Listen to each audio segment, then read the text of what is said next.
Beautiful people. So ఈరోజు నేను మా అమ్మమ్మ వాళ్ళ ఇంటికి వచ్చిన. సో అందరిని ఒకసారి చూపించేస్తే చూసేయండి.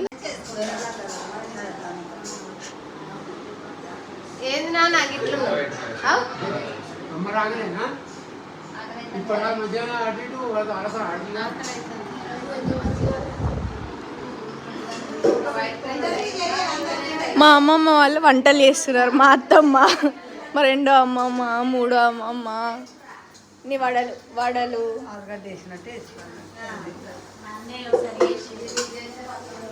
పూరీలు అయినాయి, బజ్జీలు అయినాయి,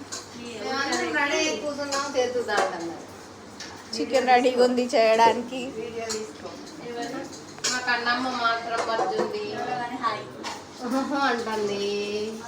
ఏమైందిరా? మా మమ్మీ తిరుగుతుంది అటు ఇటు పని చేయమంటే. మా బుడంకాయలు ఏం చేస్తున్నారు?